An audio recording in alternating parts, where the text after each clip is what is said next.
Lam Yohee, mieux connue de ses pairs à l'Université de Colombie-Britannique et de la culture populaire en général sous le nom d'Elisa Lam, était une étudiante brillante, réfléchie et imaginative. Ses intérêts pour la mode et ses talents pour l'écriture étaient alourdis par les malheureux démons du trouble bipolaire et de la suppression mentale, obscurcissant les circonstances que la plupart supposent avoir conduit à sa disparition initiale et à sa mort tragique. Les détectives amateurs et les enquêteurs professionnels ont passé la majeure partie de près de 9 ans à creuser des tunnels théoriques et à examiner à la loupe tout ce qui pourrait fournir cet indice décisif sur la raison ultime de la disparition d'Elisa Lam. Ces sondages et poursuites, combinés à diverses preuves observables, n'ont fait que créer plus de maux de tête qu'ils n'ont résolu de questions, laissant le mystère non résolu à la portée de quiconque est prêt à relever le défi. Dans l'espoir de fournir un raisonnement plus substantiel basé sur des preuves observables et une analyse situationnelle, ceci est un examen des circonstances étranges entourant la mort déroutante d'Elisa Lam. Voici Détective des affaires non résolues.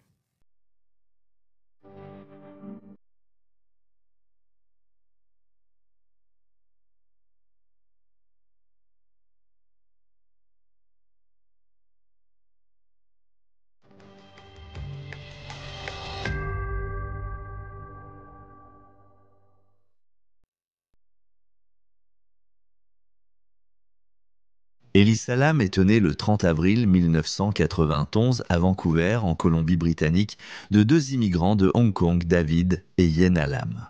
Ses parents ont ouvert un restaurant à Burnaby, au Canada, et la famille a aidé à gérer le populaire lieu de restauration appelé Paul's Restaurant pendant des années. En 2010, Elisa a commencé son premier blog sur Internet intitulé Heather Fields. Au cours des prochaines années, elle a utilisé la plateforme pour montrer son amour de la mode et des vêtements, postant souvent des articles de magazines et de la photographie liée à la mode. Elle parlait aussi ouvertement de ses luttes contre la maladie mentale, craignant constamment que son relevé de notes montre ses cours fréquemment abandonnés et sa présence sporadique à l'université. Cependant, elle écrivait aussi honnêtement sur ses pensées et ses idées sur la psychologie, l'émotion et l'esprit humain. Tout au long de ses blogs, elle a conservé des enregistrements de ses propres réflexions tout en partageant des histoires qui reflétaient un esprit vif et un penseur intelligent. Dans son dernier blog sur Heather Fields, Elisa a annoncé qu'elle transférerait son énergie et sa présence sur les réseaux sociaux vers Tumblr en commençant une page appelée Nouvelle Nouveau, traduite par News New. Sur sa page, Elisa a partagé des milliers d'images et de textes, à la fois les siens et ceux de divers auteurs. Il était évident sur Tumblr qu'elle avait des intérêts profondément enracinés dans les livres et films classiques, l'art et le design expérimental, et la mode et la culture. Parmi ces fascinations, on trouvait des images sombres et préoccupantes, laissant entrevoir une tristesse plus personnelle et peut-être un esprit en conflit, rempli de monstres, de mélancolie et de misère. En fait, Elisa avait des antécédents avec quelques troubles psychologiques. Ce récit a été gardé secret par sa famille pendant des mois après sa disparition et sa mort. Plus précisément, elle a été diagnostiquée pour trouble bipolaire et dépression. Le trouble bipolaire est une maladie mentale qui provoque la dépression elle-même, en plus des épisodes d'humeur anormale et élevée appelés manie ou hypomanie. Pour traiter ces troubles, Elisa a pris plusieurs médicaments tels que la dexédrine, le Wellbutrin et des stabilisateurs d'humeur. Pendant la majeure partie de sa vie, Elisa a fonctionné sans conséquences majeures à la suite de ses luttes et jusqu'au voyage fatidique à Los Angeles en 2013, elle n'avait montré aucun signe de décomposition ou de danger pour elle-même ou pour les autres. Avec ces caractéristiques à l'esprit, il est important de se souvenir d'Elisa Lam en tant qu'être humain et non en tant que diagnostic. Elle était une étudiante prometteuse à l'Université de Colombie-Britannique et avait manifestement une multitude d'idées sur le monde. Elle avait une famille, des passe-temps et surtout un avenir. Malheureusement, cela a été interrompu avant son potentiel, car le mystère de son destin a commencé à se dévoiler en décembre 2012. Maintenant, explorons la chronologie des événements menant à la mort d'Elisa. Le 21 décembre 2012, Elisa donne la première mention enregistrée de son désir de voyager sur la côte ouest et de visiter une école à Santa Clara pour un éventuel transfert. Une semaine plus tard, le 28 décembre, Elisa mentionne sur Tumblr que son téléphone portable a été égaré après le Nouvel An, le 5 janvier 2013. Elisa mentionne la planification de sa tournée sur la côte ouest. Et pour la première fois suggère de rencontrer des gens via Internet quelques jours plus tard. Le 7 janvier, Elisa réserve son vol pour la tournée sur la côte ouest et ajoute un message très inquiétant concernant l'avenir sur Tumblr. Puis le 9 janvier, Elisa poste sur Tumblr qu'en raison de la paranoïa, elle a créé un nouveau compte Facebook pour la 5e fois et reposte un court texte qu'elle avait écrit plus tôt ce jour-là. Avant le court texte se trouve une introduction dans laquelle elle prétend « C'est le tout début de ma dépression et aujourd'hui je me sens très bas ». Avançons jusqu'au 18 janvier, lorsque Elisa est supposément arrivée à Vancouver lors de sa tournée. 4 jours plus tard, le 22 janvier, elle se rendrait à San Diego pour la prochaine étape de son voyage après avoir manqué son vol initial en se perdant à l'aéroport. Le 24 janvier, Elisa publie sur Tumblr que son voyage jusqu'à présent a principalement consisté en des activités et des actions auxquelles elle participe chez elle selon un horaire normal. Avec ce post, elle fait allusion à ses actions ultérieures à Los Angeles lorsqu'elle dit que de temps en temps, elle fait quelque chose d'entièrement impulsif et imprudent. Quelques jours plus tard, le 27 janvier, elle publie à nouveau sur Tumblr qu'elle était sortie avec des amis dans un speakeasy et avait en fait perdu un autre téléphone, bien que cette fois-ci, il ne lui appartenait pas. Au lieu de cela, elle avait emprunté l'ancien BlackBerry de son ami pour son voyage. Le lendemain, le 28 janvier, Elisa arrive à Los Angeles et s'enregistre à l'hôtel Cecil près de Skid Row, un motel économique pour les touristes de la ville. Le 30 janvier, les colocataires anonymes d'Elisa se plaignent de son comportement étrange et elle essaie de se déplacer dans une chambre privée au 5e étage pour ne pas déranger les autres clients. Le 31 janvier, dernier jour de sa visite prévue à Los Angeles, Elisa est vue pour la dernière fois par quelques employés anonymes de l'hôtel, puis finalement par une employée, Katie Orphan, de la librairie locale, qui a mentionné qu'Elisa était seule, mais aussi extravertie, très vivante et très amicale. Orphan a également dit qu'elle parlait du livre qu'elle allait acheter, et si ce qu'elle prenait serait trop lourd pour qu'elle puisse le transporter pendant son voyage. Comme Elisa était censée quitter l'hôtel Cecil ce jour-là et se rendre à Santa Cruz pour la dernière étape de son voyage, ses 2 parents attendaient un appel téléphonique. En fait, Elisa avait appelé ses parents presque tous les soirs pendant son voyage, malgré la perte de son téléphone portable temporaire.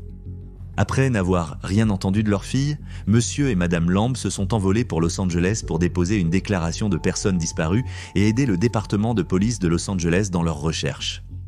Tout au long de la première semaine de février, le couple Lamb et le département de police de Los Angeles ont fouillé le Cecil et les environs à la recherche de la moindre trace d'Elisa. Les chiens de police n'ont pas réussi à détecter son odeur et pendant les premiers jours, aucun indice n'a été découvert. La chambre d'Elisa dans laquelle elle séjournait avant sa disparition ne contenait aucun objet suspect, ni signe de perturbation. Un événement troublant pour une disparition aussi étrange.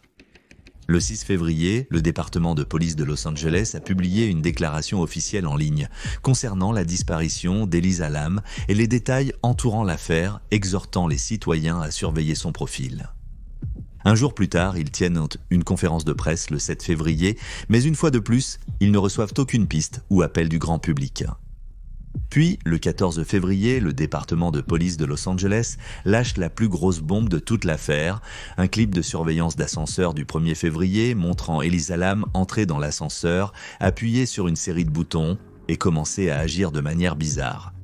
Le clip était dérangeant pour dire le moins, mais a donné aux enquêteurs un dernier aperçu de la dernière apparition de Lam et a attiré l'attention du monde entier sur l'affaire. Cependant, la recherche de la personne disparue prendrait bientôt fin lorsque le 19 février, un employé de l'hôtel Cecil a répondu à plusieurs plaintes de clients concernant une odeur d'eau étrange et une faible pression de l'eau au robinet.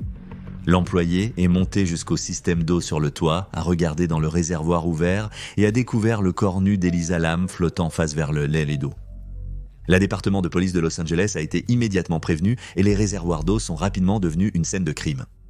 Quelques jours plus tard, Le 21 février, le bureau du coroner de Los Angeles a qualifié la mort d'Elisa Lam d'accidentelle en raison de la noyade, avec le trouble bipolaire comme autre condition contribuant mais non liée à la cause immédiate de la mort. En juin 2013, le rapport complet du coroner ainsi que les résultats de la toxicologie ont été rendus publics. Bien qu'il ne révèle pas de revirement massif dans le mystère, il a noté que le corps d'Elisa Lam avait bien été retrouvé nu, ses vêtements également trouvés dans le réservoir d'eau, couvert d'une particule sablonneuse, ainsi que ses clés et sa montre. À partir de ce moment, des milliers de théories, d'hypothèses, de conspirations et de simples conversations informelles ont été discutées au cours des mois et des années suivants. Personne ne semblait vouloir se fier aux conclusions du bureau du coroner de Los Angeles. Beaucoup ont remis en question l'enquête de la police, et encore plus ont vu des failles possibles dans le rapport final. Quoi qu'il en soit, la chronologie de la mort d'Elisa Lam et sa série directe d'événements se sont transformées en l'affaire la plus discutée du XXIe siècle.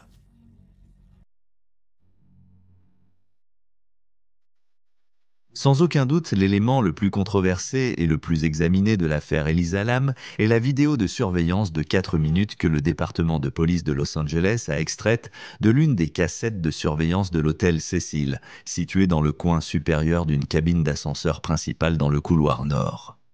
Avant de nous plonger profondément dans son contenu, regardons la partie principale de la vidéo. La discrétion des spectateurs est de mise. Les images suivantes sont dérangeantes et pourraient être considérées comme du matériel sensible.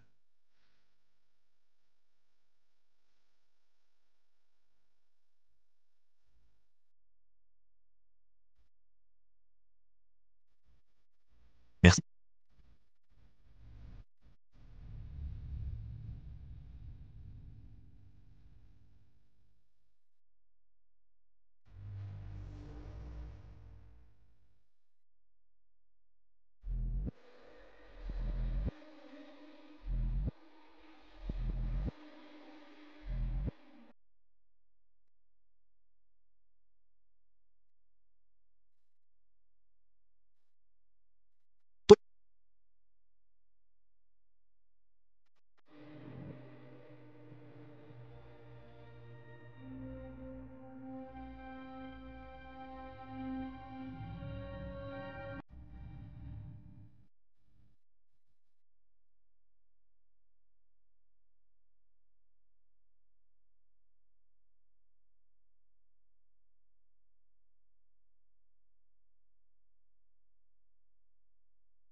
La vidéo est un peu granuleuse et des segments sont difficiles à distinguer clairement, mais une chose est certaine, Elisa Lam et ce CHA est le sujet des images et réagit clairement à quelque chose.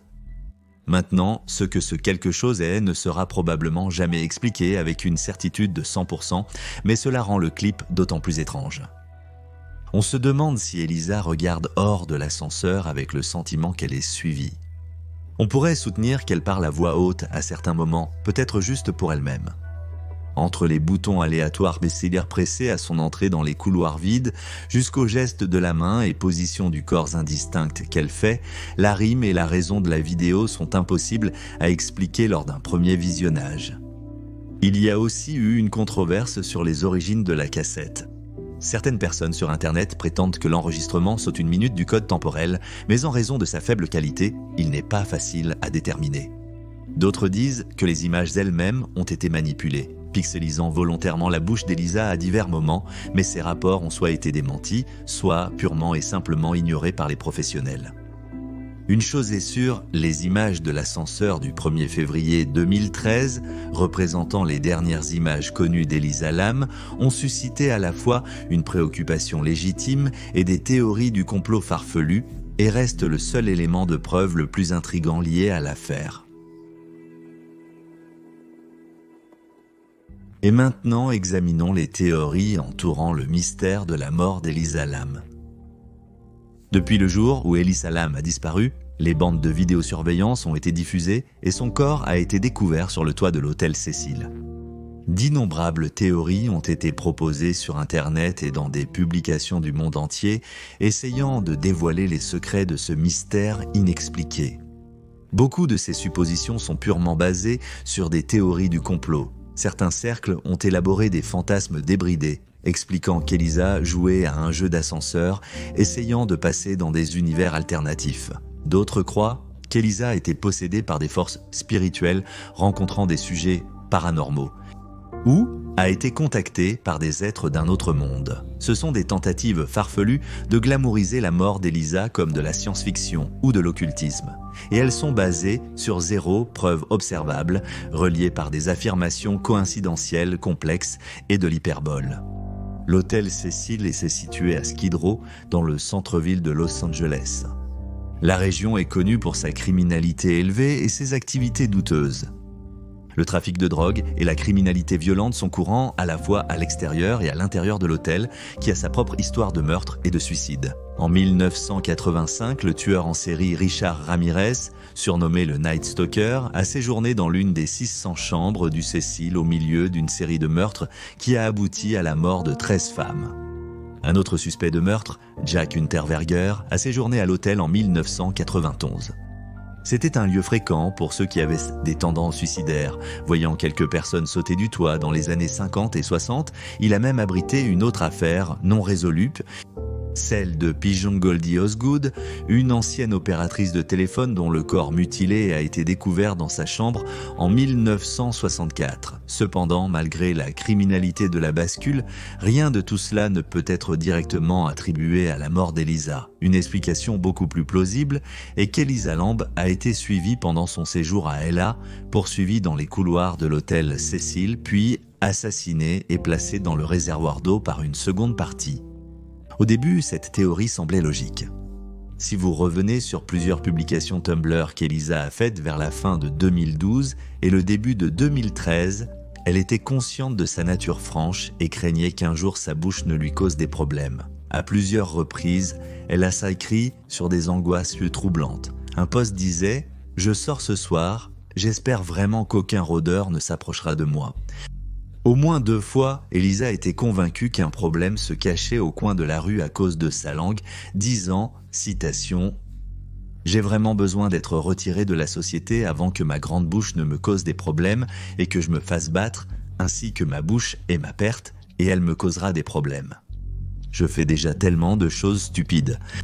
J'ai du mal à savoir où sont les limites et il semble que je fais toujours les plus grosses erreurs au pire moment possible et que je me fais prendre et que je subis les conséquences de m'être fait prendre la seule fois où je ne réfléchissais pas et où j'ai fait quelque chose de stupide pour prendre des raccourcis. » En tenant compte de cela, de son propre aveu qu'elle provoquait fréquemment des disputes avec des inconnus autour d'elle, il est plausible qu'elle ait eu une confrontation au mauvais endroit et au mauvais moment cet hiver. En plus des inquiétudes d'Elisa, il y a la manière dont elle agit pendant la séquence de l'ascenseur. Après être entrée dans l'ascenseur et avoir appuyé sur les boutons de l'étage, elle attend un moment avant de s'approcher lentement du cadre de la porte. Elle sort ensuite rapidement la tête dans le couloir et jette un coup d'œil de part et d'autre de manière précipitée avant de se retirer dans l'ascenseur. Elle se plaque contre le mur, puis dans le coin, agissant comme si elle voulait éviter le regard de quelqu'un de l'extérieur. Elle retourne une fois de plus à l'encadrement de la porte et, de nouveau, sort prudemment la tête dans l'ouverture. De là, elle fait une série de mouvements aléatoires avant d'appuyer sur plus de boutons. Lorsqu'elle retourne à l'extérieur pour la dernière fois, il semble qu'elle communique soit oralement, soit avec ses mains. Quoi qu'il en soit, personne n'est vu, et Elisa disparaît de la vue. La première partie de ces mouvements pourrait indiquer qu'elle se cachait d'une autre personne, mais ces mouvements de pied aléatoires et son comportement hébété dans la deuxième partie de la vidéo ne semblent pas avoir de sens si elle était vraiment en fuite. Les préoccupations exprimées dans le post Tumblr, combinées à la vidéo suspecte, font vraiment se demander s'il y avait quelqu'un impliqué dans la mort d'Elisa. Mais il y a trop de réfutations à l'argument selon lequel sa cause de mort était un homicide. Par exemple, il n'y avait aucune ecchymose ou signe de blessure corporelle sur le corps d'Elisa, excluant ainsi une agression. Toutes ces affaires, sauf son téléphone portable perdu depuis longtemps, ont été retrouvées, écartant l'hypothèse d'un vol. Les témoignages des employés de l'hôtel et du libraire affirmaient qu'elle était complètement seule et ne montrait aucun signe de lutte ou de détresse concernant une autre personne. Les caméras n'ont capturé aucun autre suspect au moment de l'enregistrement d'Elisa, et son absence de relation dans un nouveau territoire a aidé à écarter l'idée d'un meurtre planifié ou gesté. Comme elle avait très peu d'amis chez elle, encore moins à Los Angeles. Au final, il n'y avait aucune preuve confirmant ces théories sur le meurtre ou le jeu déloyal, nous amenant, tout comme le département de police de Los Angeles, à écarter l'idée du meurtre. Cela étant dit, l'opinion officielle du médecin légiste en chef de LA et des médecins légistes assignés présente un dilemme. Ils préfacent leur hypothèse finale avec un avertissement que l'interprétation des preuves est limitée car la taille de l'échantillon est petite, en particulier le manque d'échantillons de sang testés en raison de faibles niveaux. Cependant, ils se contredisent ensuite lorsqu'ils disent que l'enquête policière a exclu un acte criminel, mais ont également déclaré, je cite, « un examen complet des circonstances du cas et une consultation appropriée ne soutiennent pas l'intention de se faire du mal ».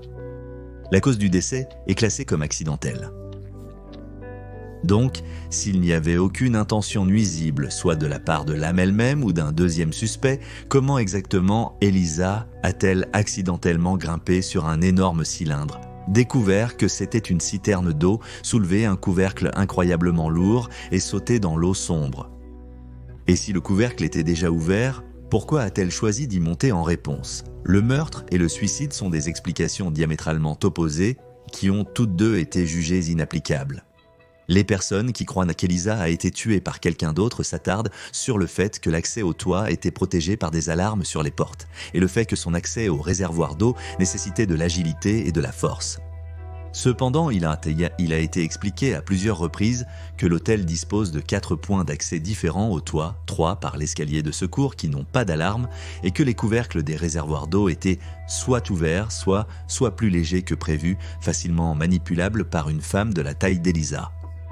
Nous devons donc maintenant trouver un terrain d'entente entre les deux explications et théoriser de manière justifiable comment un ensemble de circonstances aussi spécifiques et indiscutables pourrait être considéré comme un accident.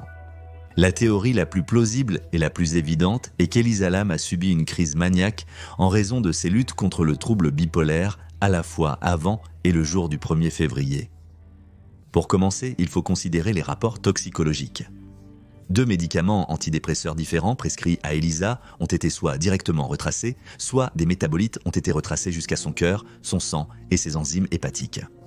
L'un de ces médicaments était le bupropion, connu pour parfois provoquer la manie dans le trouble bipolaire. Un autre médicament stabilisateur d'humeur avait des métabolites retracés jusqu'à ses enzymes, mais le médicament antipsychotique d'Elisa n'a pas été trouvé dans son système.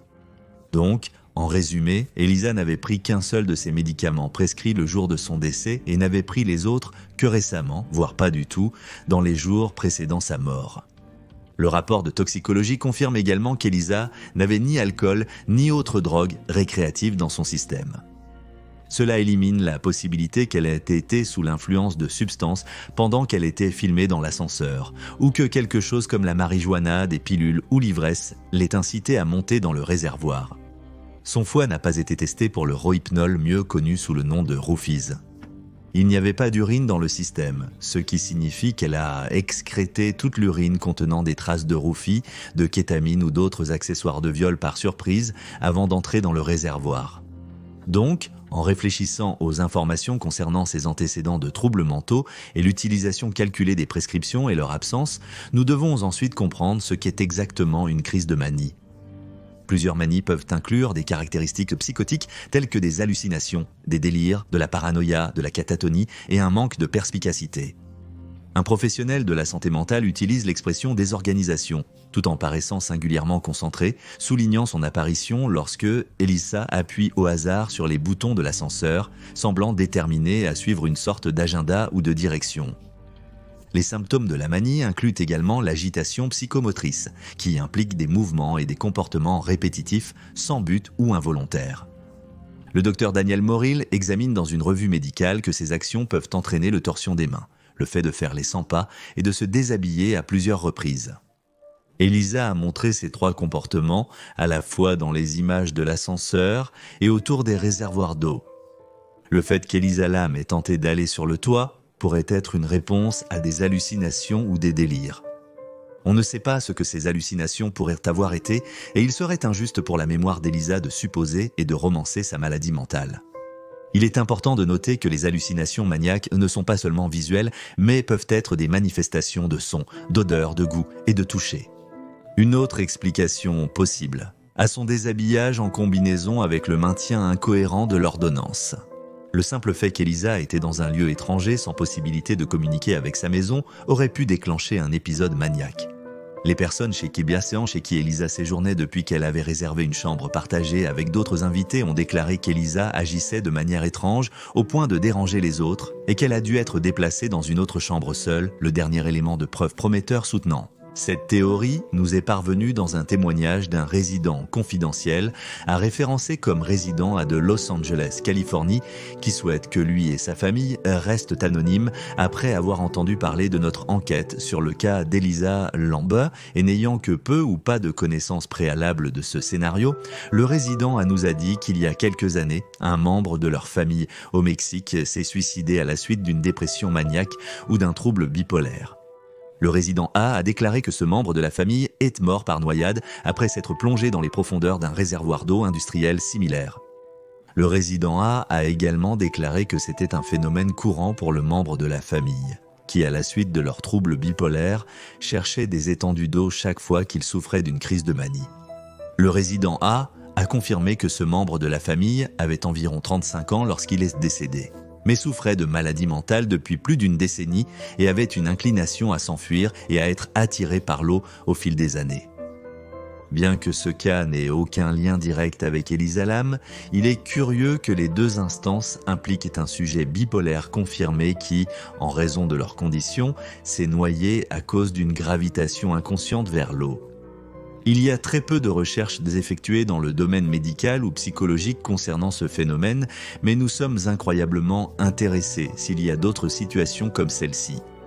Si quoi que ce soit, cela suggère davantage que la raison d'Elisa pour choisir le réservoir d'eau de l'hôtel Cecil peut ne pas être un mystère, mais un symptôme tragique de sa maladie psychologique. Au final, en prenant en compte toutes les preuves, les recherches scientifiques et les modèles sociaux, nous avons déterminé que le rapport initial du médecin légiste est précis en ce que Elisa Lam est décédée accidentellement par noyade en conséquence indirecte de la bipolarité.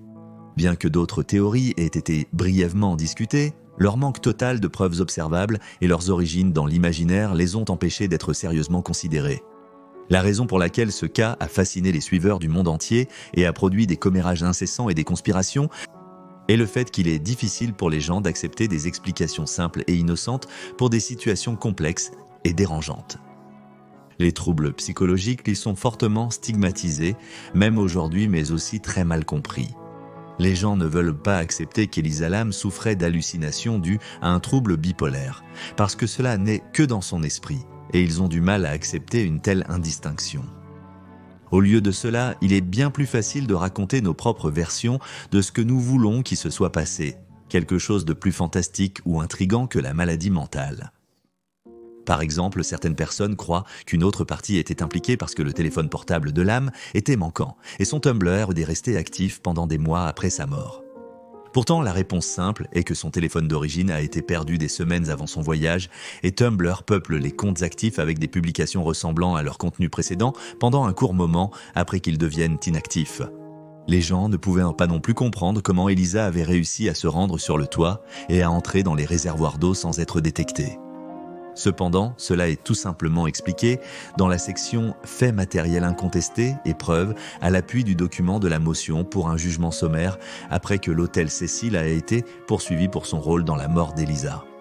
Dans la boîte 10, il est indiqué que, je cite, « La porte d'accès au toit est équipée d'un système d'alarme électronique qui alerte les employés de l'hôtel lorsque la porte d'accès au toit a été ouverte, suivi de la boîte 14 qui indique, je cite, « L'alarme pour la porte d'accès au toit n'a pas été activée à aucun moment en janvier ou février 2013. » Cela signifie qu'Elisa a utilisé une des 3 sorties de secours pour atteindre le toit, ce qui a été prouvé possible par un invité international à l'hôtel Cecil via une démonstration sur YouTube. De plus, la motion pour un jugement sommaire rapporte dans la boîte 20 que, je cite, Quelqu'un pourrait théoriquement accéder au réservoir d'eau en grimpant au sommet d'une salle des machines d'ascenseur et en sautant sur le réservoir d'eau depuis le haut. Cette photo représente la salle des machines de l'ascenseur en question qui permet un accès facile depuis un ensemble d'escaliers rouges et une échelle jointe. Le saut de cette structure au réservoir d'eau est également assez négligeable comme on peut le voir mis à l'échelle avec la taille d'un humain représenté ici. En ce qui concerne la vidéo de l'ascenseur, nos esprits centrés sur l'histoire veulent remplir les couloirs de chaque côté de l'ascenseur avec des monstres et des auteurs et des phénomènes surnaturels. Mais en réalité, il n'y avait rien d'anormal la nuit du 1er février 2013. Seule Elisa Lam savait vraiment ce qu'elle a vu et ce qu'elle a ressenti le jour de sa disparition.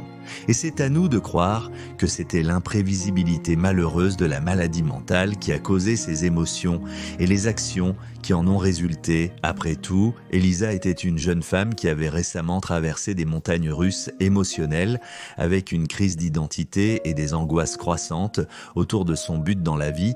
Elle était quelque peu consciente de la dépression imminente et a admis en ligne qu'elle pouvait dire qu'elle se penchait vers des tendances plus impulsives et imprudentes. Après le fait, un signe flagrant de manie potentielle, elle était à l'âge où beaucoup de jeunes commencent à éprouver ce qu'on appelle des symptômes percés à la fois du spectre bipolaire et des tendances du spectre de la schizophrénie. L'environnement inconnu de Skid Row, à Los Angeles, l'insomnie potentielle, mélangé à l'absence de médicaments appropriés, a aggravé sa confusion et sa manie finale. Il n'y a pas un seul facteur déterminant qui a conduit à la mort épouvantable d'Elisa Lam.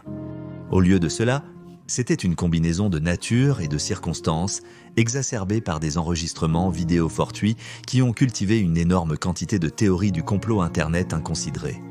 Que cet examen des circonstances étranges entourant la mort d'Elisa Lam soit une étape dans le processus de mettre fin à la stigmatisation autour de ces luttes contre le désordre et la maladie mentale en général. Elisa était un être humain merveilleux avec un potentiel infini. Elle avait des intérêts, des passe-temps et des aversions comme nous tous. Elle a une famille qui honore toujours sa mémoire. Il est temps pour nous de faire de même, de tirer des leçons où nous le pouvons, de prendre soin de ceux qui ont des problèmes de santé mentale et d'en parler avant de créer une autre saga tragique comme celle d'Elisa Lam. Ceci est Détective des affaires classées.